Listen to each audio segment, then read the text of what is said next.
Ano, luto na, Uwin. Ayos, may pangtanghalian na si Uwin. Ang init niyan. May tanghalian na. Ano ulam mo baga? Dala mo? Ha? May dala kang ulam? Alright. So, what's up guys? So, andito kami sa Tapahan. Malapit na kami mag-graduate. So, ito na yung mga kuha namin, mga luto. Ayan. So, mga luto dito sa amin. Dapat ganito yung luto sa amin. Dapat ay ganito.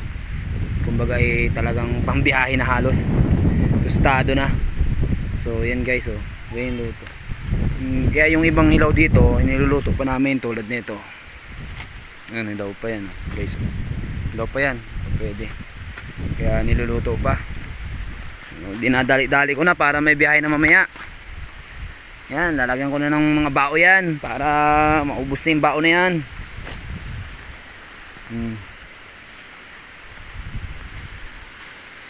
May saging pa, oh. May pagdadala nito guys, yung saging na to. Nowen. Ayos. Yan si Buddy Owen, si pinsan. Baka matuok na yun, masobrahan. Wala kang aulamin. Kailangan ay mabilis. Malapit na kami mag-graduate. Maya graduate na. Guys, tikman natin luto ni Win. Isda. Kaya si Win, pwede kayo ba? Tikman natin. Konti.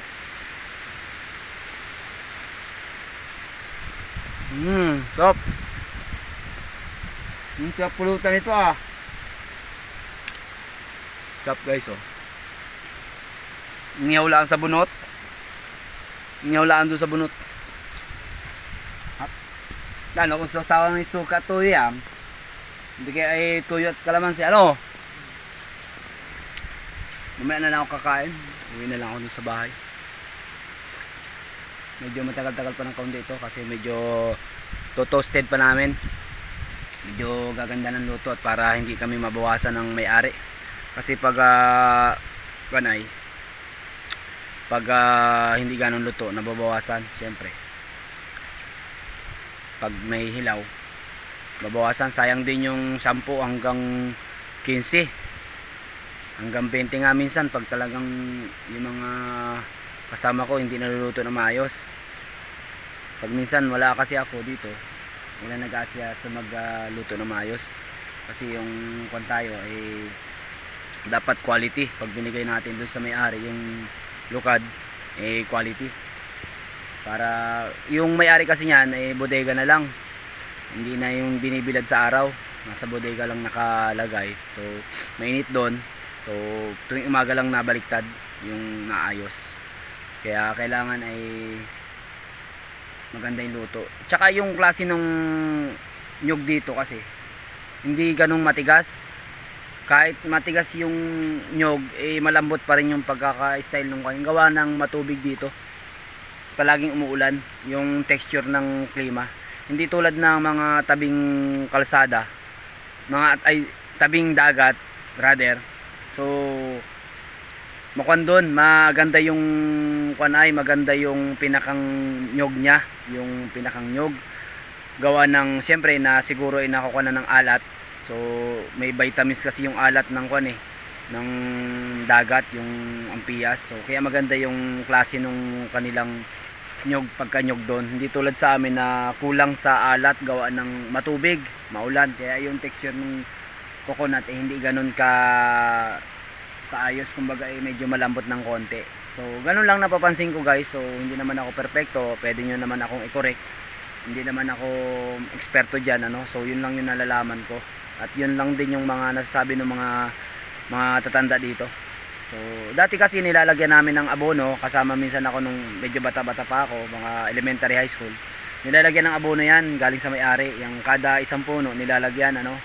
So nilalagyan ng abono yan, yung parang asin abono yun eh. Yung style nung pwede mo ngang panglagay sa sinabawan yung asin. Na-try na namin dati. So okay naman. Okay, so yun guys, at maya maya siguro isasako na namin to pag natapos na. Oh, Wen, ayos. May bao pa din niya. Ano pa nga ni? Ay, luto na. Oh. Lalawahan. Pwede na yan. Luto na yan, guys. Oh. Yun. Inabot na ng ulan si Owen. Ang ulan, guys. Guys, nakapagtimbang na kami. Tinintay na lang namin yung pera. So, maghahati si Owen, ha? Big time na naman si Owen. May pang merienda naman si paring Owen, isang Owen. So, umulan. Nahirapan kami kasi hirap. Gawa ng hindi namin maisakay basta yung tukad. So, hindi ko napakita sa inyo. Gawa ng umuulan kanina. Hirap mag-video. So, susunod na lang, guys. Thank you. Ingat kayo palagi.